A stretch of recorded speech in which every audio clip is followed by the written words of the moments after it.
Hello बच्चों, तो last few days से काफी सारी क्वेरीज आई है मेरे पास रिगार्डिंग बोर्ड एग्जाम प्रिपरेशन कि किस तरह से सर मुझे एग्जाम के लिए प्रिपेयर करना चाहिए ताकि मैं केमिस्ट्री में मैक्सिमम मार्क्स अचीव कर सकूं। मेरे को फिजिकल का कंसेप्ट तो पता है लेकिन मैं क्वेश्चन सॉल्व नहीं कर पा रहा हूं, ऑर्गेनिक कन्वर्जेंस नहीं कर पा रहा हूं, कौन कौन से ऑर्गेनिक के नेम रिएक्शंस बहुत इंपॉर्टेंट है, कौन कौन से रिएक्शन मैकेनिज्म्स का पता होना मैंडेटरी है, कैसे क्या करना है मुझे कुछ नहीं पता। सर आप कुछ बता दो जिससे मेरा एग्जाम अच्छा हो जाए बस। तो आज इस वीडियो में मैं आपको बताने जा रहा हूं किस तरह से आप लोग लास्ट 15 डेज में अपना कमबैक कर सकते हो। जिन लोगों ने पूरा एक साल नहीं पढ़ा है लेकिन लास्ट 15 डेज अगर आप लोग अच्छे से पढ़ लेते हो तो आप लोग आराम से 60 प्लस आउट ऑफ 70 स्कोर कर सकते हो। आप लोग के पास प्रॉपर प्लान होना चाहिए, कंसिस्टेंसी मेंटेन करनी है आपको, है ना। अब आप लोग को कुछ भी गलतियां नहीं करनी है। मैं आपको बताऊंगा कुछ गलतियों के बारे में जो अक्सर लोग करते हैं इन लास्ट फ्यू डेज में, तो आप लोग को वो गलतियों को अवॉइड करना है। और मैं बोलता हूं कि अभी भी आप लोग अगर अच्छे से पढ़ाई करते हो 15 दिन स्टार्टिंग फ्रॉम 27 जनवरी तो आप लोग का पेपर अच्छा हो जाएगा, मेरी गारंटी है।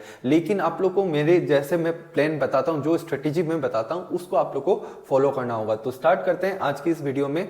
मैं बताऊंगा किस तरह से आप लोग अच्छे मार्क्स स्कोर कर सकते हो, है ना। तो सबसे पहले आप लोग को कुछ गलतियों का ध्यान रखना है जो कि आपको नहीं करना है। तो सबसे पहली गलती है focus on the wrong areas. Second is procrastination. Focus on the wrong areas क्या होता है कि अभी मुझे पढ़ पढ़ के पंडित नहीं बनना है, अभी कोई भी चैप्टर को इन डेप्थ नहीं पढ़ना है कि पहले इस कॉपी से किया फिर दूसरे के कॉपी से किया, वो मत करना, है ना। तो अभी आपको जो चीज इंपॉर्टेंट है बस उसी पे फोकस करना है। आप लोग को मेन क्वेश्चंस या मेन कंसेप्ट्स पढ़ने जिसको अप्लाई करके आप लोग एग्जाम के हर एक क्वेश्चन सोल्व कर पाओ। मतलब मेरे को कुछ भी ऐसा वैसा हर कहीं का मटेरियल नहीं लाना है और नहीं पढ़ना है। जो चीज आपके पास प्रेजेंट है उसी को आपको फॉलो करना है ना। तो ये था सबसे पहला। और दूसरा है प्रोक्रास्टिनेशन। तो ठंड के दिन है, ठंड के दिनों में आलस आता है। आलस आता है तो क्या सोचते हैं कि कल सुबह से पढ़ेंगे, नहीं कल शाम से पढ़ेंगे, कल से पढ़ेंगे, नहीं परसों से पढ़ेंगे। तो हमेशा अगर कल कल करोगे ना तो कभी प्रिपरेशन हो नहीं पाएगी। एक बात ध्यान रखना, start today because tomorrow is found in the calendar of fools. तो याद रखना ये लाइन मैं कह रहा हूं आज, ठीक है। Start today because tomorrow is found in the calendar of fools. तो प्रोक्रास्टिनेशन का मतलब क्या होता है? द एक्ट ऑफ डिलेइंग, कि कल करूंगा, नहीं परसों करूंगा, नहीं हो जाएगा मेरा। तो ये वाला साइकिल कभी खत्म नहीं होता है। तो इसलिए बता रहा हूं कि आज से स्टार्ट करो, है ना। तो आज ही से स्टार्ट करना है, आज ही से आपको प्रॉमिस करना है मेरे को कि सर आज ही से अपन स्टार्ट करेंगे, जैसे जैसे आपने बताया वैसे वैसे प्रिपेयर करेंगे, है ना। तो नेक्स्ट, तो सर क्या स्ट्रेटेजी रहनी चाहिए अगले 15 दिनों में कि मैं अच्छे मार्क्स स्कोर कर पाऊं? तो SRP इज द सॉल्यूशन। यहां पे SRP doesn't mean standard reduction potential. यहां पे SRP का मतलब है S stands for short notes. तो जिन बच्चों ने शॉर्ट नोट्स बना लिए हैं वेल एंड गुड, उन लोग अपने शॉर्ट नोट्स से पढ़ो। और जिन लोगों के पास शॉर्ट नोट्स नहीं है वो लोग मेरे नोट्स को रेफर कर सकते हैं, है ना। कहाँ मिलेंगे ये मैं बताऊंगा आपको। शॉर्ट नोट्स पढ़ के आपको क्या कर लेना है? रिवीजन ले लेना है ना। रिवीजन कर लेना है, बेसिकली एक बेसिक आइडिया ले लेना है चैप्टर के बारे में। चैप्टर में क्या गिवन है, क्या कंसेप्ट्स हैं, किस टाइप के क्वेश्चंस हैं, तो कोर कंसेप्ट्स को आपको देख लेना है। फिर उनको देखते हुए इससे आपका क्या हो जाएगा? रिवीजन हो जाएगा। अब इसके बाद आपको क्या करना है? सबसे पहला काम है आपको PYQs। बाय नाउ PYQs सभी चैप्टर के, ऑल चैप्टर्स कंपल्सरी। हर एक चैप्टर के PYQs आपको प्रैक्टिस कर लेना चाहिए, ठीक है। हर एक चैप्टर के PYQs आपको करने होंगे। तो आपको सबसे पहले शॉर्ट नोट्स करना, फिर शॉर्ट नोट से आपकी रिवीजन जब हो जाए तो आप लोग क्या प्रैक्टिस कर लोगे? PYQs प्रैक्टिस कर लोगे। और उसके बाद भी मैं आपको बताने वाला हूं कि आपको इंडिविजुअली फिजिकल पे कैसे वर्क करना चाहिए, ऑर्गेनिक पे कैसे वर्क करना चाहिए या इनऑर्गेनिक पे कैसे वर्क करना चाहिए। तो चलो सबसे पहले बात कर लेते हैं फिजिकल केमिस्ट्री की, है ना। फिजिकल केमिस्ट्री की, तो फिजिकल में 3 चैप्टर्स हैं, सॉल्यूशन, इलेक्ट्रो और क्या, केमिकल काइनेटिक्स। तो आप लोग को इन तीनों चैप्टर में सबसे पहले आपको क्या करना है? चैप्टर वाइज जो भी काम करना है आपको चैप्टर वाइज करना है। ऐसा नहीं है कि तीनों चैप्टर एक साथ लेके बैठ गए। सबसे पहले आप लोग सॉल्यूशन करोगे, फिर इलेक्ट्रो और फिर केमिकल काइनेटिक्स। तो सबसे पहले आपको क्या करना चाहिए, सबसे पहले आप लोग को नोट्स में से कंसेप्ट्स पढ़ने चाहिए, है ना। तो किसी के जिससे भी आप लोगों ने पढ़ा है, जिससे भी आप लोगों ने नॉलेज अर्नेस्ट किया है, उसी के नोट्स रेफर करना, है ना। मेरे नोट्स रेफर करने नहीं बोल रहा हूं, अपने नोट्स को रेफर करना, वहां से की कंसेप्ट पढ़ना, क्वेश्चंस नहीं करना है, न्यूमेरिकल्स नहीं करना है, सिर्फ कंसेप्ट्स को देखना है। कंसेप्ट्स जब देख लेते हो उसके बाद सीधा आ जाना पीवाईक्यूज पे। पीवाईक्यूज, तो पीवाईक्यूज अच्छे से हर एक क्वेश्चन तुम्हें पता होना चाहिए, हर एक क्वेश्चन क्लियर होना चाहिए, है ना। हर एक क्वेश्चन क्लियर होना चाहिए। जब आपके ये दो पोर्शन क्लियर हो जाए उसके बाद ये क्लियर तो होना चाहिए, साथ ही साथ रट्टाफिकेशन भी होना चाहिए। अब तो बस यही बचा है रट्टाफिकेशन, अगर समझना है तो भी रट लो हर एक क्वेश्चन। उसके बाद ये जो फिजिकल केमिस्ट्री है, इसमें से मोस्ट इंपॉर्टेंट न्यूमेरिकल्स आपको करके जाने हैं। और ये मोस्ट इंपॉर्टेंट न्यूमेरिकल्स आप अपने टीचर से भी ले सकते हो, और किसी के पास अगर टीचर नहीं है तो मैं आप लोग को most important numericals chapter wise provide करवा दूंगा, ठीक है। नेक्स्ट, तो ये तो मुझे किस तरह से फिजिकल केमिस्ट्री को कवर करना है, notes, PYQs, most important numericals. Next मैं बात करता हूं इनऑर्गेनिक की। नेक्स्ट बात करता हूं इनऑर्गेनिक की। तो इनऑर्गेनिक में क्या क्या है, डीएन, एफ ब्लॉक, और दूसरा क्या है, दूसरा है कोऑर्डिनेशन। कोऑर्डिनेशन, तो यहां पे डीएनए ब्लॉक का सबका पढ़ाने का तरीका कुछ अलग होता है। तो मैं तो यहां पे बोलूंगा जितने भी एनसीईआरटी के क्वेश्चंस है ना, एनसीईआरटी के इनटेक्स्ट क्वेश्चंस सारे के सारे कर लो, सारे के सारे कर लो, है ना। और इसको करने से पहले आप लोग क्या कर सकते हो, इसको करने से पहले सबसे पहले आप लोग पीवाईक्यू की वीडियो देख लो, कोई भी पीवाईक्यू की वीडियो देख लो। पीवाईक्यूज वाली वीडियो से आप लोग को कंसेप्ट क्लियर हो जाएगा, और उसके बाद आप लोग ये वाली एनसीईआरटी के सारे इंडेक्स क्वेश्चंस देख लेना, है ना। अगर मैं बात करूं कोऑर्डिनेशन की, तो कोऑर्डिनेशन बच्चों बहुत टफ नहीं है। यहां पे भी आप लोग सबसे पहले पीवाईक्यूज वाली वीडियो देखना, है ना। तो यहां से आप लोग को क्या मिल जाएगा, कोर कंसेप्ट मिल जाएगा, है ना। लगभग हर बार क्वेश्चंस रिपीट ही हो रहे हैं इन दो चैप्टर में से। तो पीवाईक्यूज वीडियो करने के बाद यहां पे कुछ कुछ इंपॉर्टेंट क्वेश्चंस हैं, और वो सब आपको सॉल्व करने हैं। कुछ इंपॉर्टेंट क्वेश्चंस में क्या आता है, सबसे पहले नोमेनक्लेचर। नोमेनक्लेचर आप लोग को पता होना चाहिए, ठीक है। दूसरी बात, वो स्प्लिटिंग डायग्राम्स आप लोग को पता होने चाहिए, splitting diagrams of D orbital.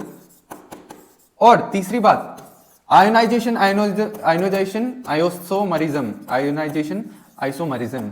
तो ये सब कुछ कॉन्सेप्ट्स हैं जिनके बारे में क्वेश्चन पूछा जाता है, ज्योमेट्रिकल आइसोमरिज्म से भी आता है ना।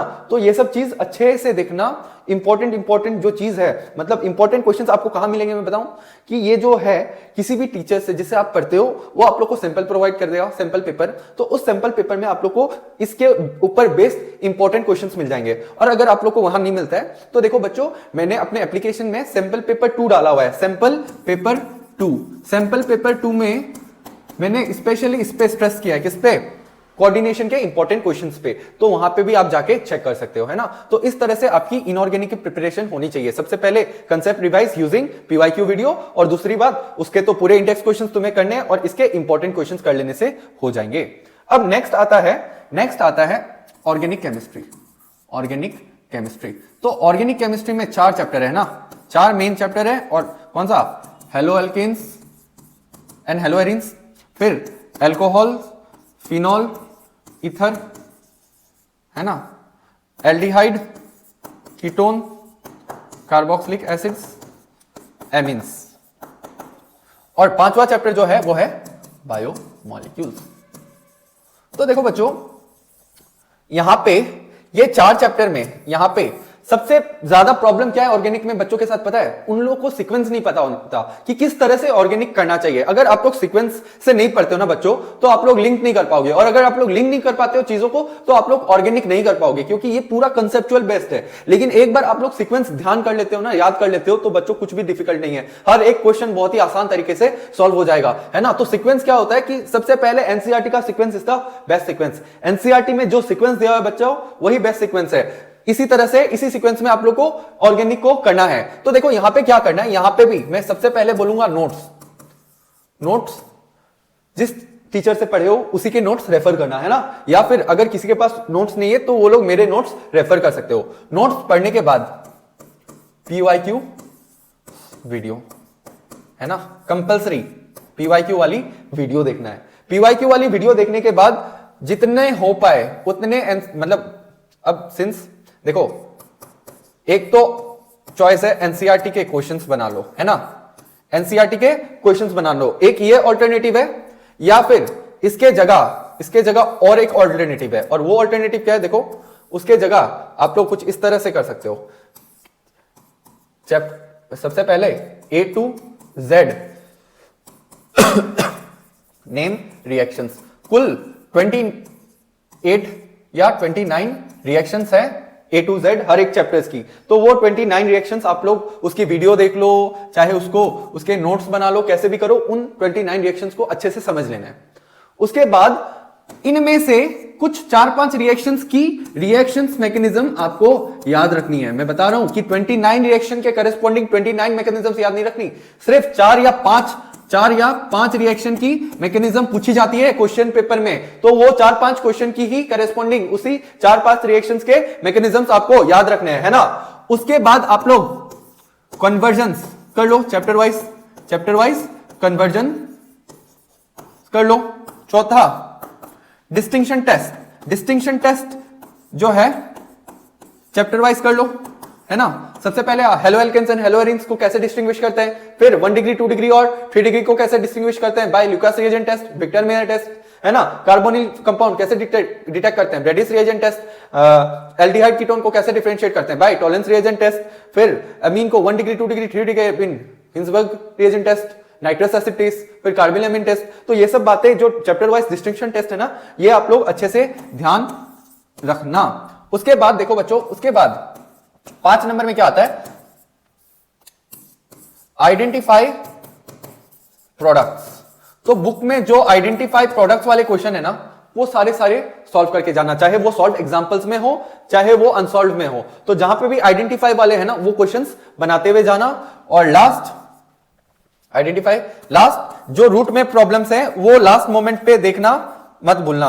रूट में प्रॉब्लम जो है ना, लास्ट मोमेंट पे देख लेना। और रूट में प्रॉब्लम्स देखो कहां मिलेंगे आपको, पीवाईक्यूज वाली वीडियोस में आपको मिल जाएंगे, सारे के सारे रूट में प्रॉब्लम्स कवर किए गए हैं, है ना।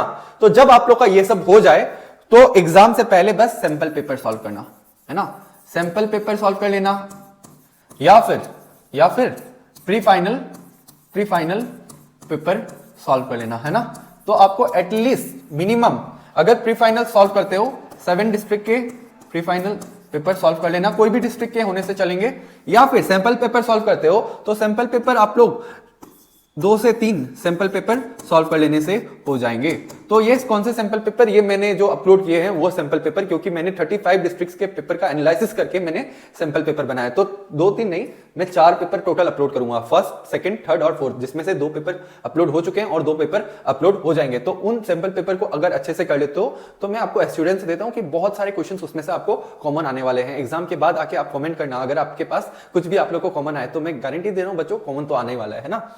तो जितना मैंने करवाया ना उतना बस आप लोग कर लो, 100% कॉमन आएगा। मैंने बहुत ज्यादा नहीं करवाया है ना, यूट्यूब पे मैंने जो भी करवाया है मैंने चैप्टर वाइज करवाया है ना, तो उसको जाके अच्छे से देख लो बच्चों, अगर अभी तक आपने नहीं देखा है तो जिन लोगों के पास ये शॉर्ट नोट्स नहीं है, या जिनके पास सैंपल पेपर्स नहीं है, रिवीजन मटेरियल नहीं है, ऑर्गेनिक के फ्लो चार्ट्स नहीं है, डिस्टिंक्शन टेस्ट नहीं है, कुछ भी नहीं है मतलब, है ना, जिनको एकदम कंसाइज मटेरियल चाहिए, उनके लिए मैंने एक कोर्स बनाया है जिसका नाम है Vijeta series. It is a special revision program. This is a special 15 days revision program. किसके लिए? आसाम बोर्ड वाले स्टूडेंट्स के लिए। तो सर ये वाला जो प्रोग्राम है ये मुझे कहां मिलेगा? तो बच्चों इसके लिए आप लोग को डाउनलोड करनी पड़ेगी मेरी एप्लीकेशन, मेरी इंस्टीट्यूट की जो एप्लीकेशन है उसका नाम है तक्षा ऐप। तक्षा एप्लीकेशन आपको गूगल प्ले स्टोर में मिल जाएगा, वहां पे आप एप्लीकेशन डाउनलोड कर सकते हो और अपना फोन नंबर यूज करके लॉगिन कर सकते हो। और अगर एप्पल का फोन है आपके पास, iOS है, प्लस का ऐप डाउनलोड करना और वहां पे जब ऑर्गेनाइजेशन आईडी पूछे तो ये वाली ऑर्गेनाइजेशन आईडी यूज करके और अपना फोन नंबर के थ्रू लॉगिन कर सकते हो। अब सबसे बड़ी बात कि उस कोर्स में क्या क्या है, तो उस कोर्स में देखो बच्चों, वहां पे 15 days based special revision material है जो मैंने बनाया है।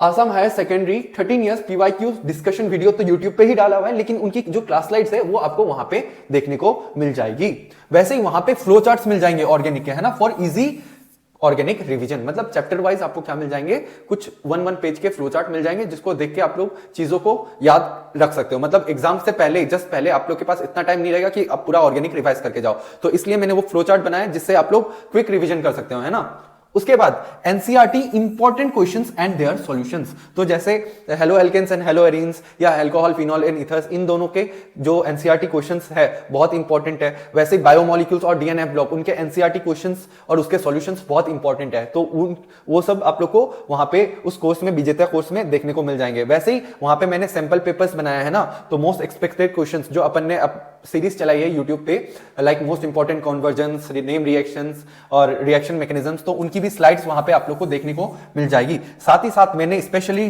सैंपल पेपर्स डिजाइन किया है after analysing 35 district question papers, है ना। और साथ ही साथ आपको ऑनलाइन सपोर्ट, तो ऑनलाइन सपोर्ट तो आपको ऐसे भी मिल जाता है, वहां पे भी मिल जाता है, ये तो कोई नई बात नहीं है, लेकिन यहाँ पे कुछ एक्स्ट्रा चीज है जो आपको मिल जाएगी। और ये बच्चों कोर्स मैंने आप लोग के लिए ही लॉन्च किया है, तो यहाँ पे कोर्स फीस जो है ना, कोर्स फीस 40 रुपीज है, मतलब वो एक प्लेटफॉर्म फीस है जो आपको पे करनी पड़ेगी वहां पे, तो आप लोग जल्दी से जाके कोर्स परचेज कर सकते हैं। और साथ ही साथ मैंने फर्स्ट टाइम अपना कोर्स लॉन्च किया है, और साथ ही आप लोग का बहुत सारा प्यार मिला है, और मैं भी मतलब जो अपने एंड से हो सकता है, मैंने एक सरप्राइज रखा है आप सभी के लिए कि जो लोग केमिस्ट्री में 96 या 96 प्लस स्कोर करेंगे उनको तक्षा फाउंडेशन के ओर से, हमारी इंस्टीट्यूट की जो फाउंडेशन है उसकी तरफ से 1000 रुपीज रिवार्ड भी मिलेगा, और साथ ही साथ एप्रिसिएशन सर्टिफिकेट मिलने वाला है। तो बच्चों अभी जाओ और कोर्स को आप लोग चेक करो, उसमें एनरोल करो और अच्छे से अपनी प्रिपरेशन को बूस्ट करो, है ना। और इसी के साथ मैं आज की वीडियो का एंड करता हूं। With this I wrap up today's video.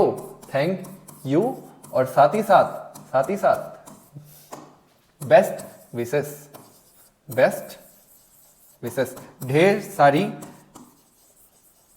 विशेष मेरी ओर से आपकी ओर तक। अच्छे से पढ़ो, एकदम अच्छे से कंसिस्टेंट रहो, है ना, और अच्छा रिजल्ट होगा। All the best, my blessings are with you. Thank you.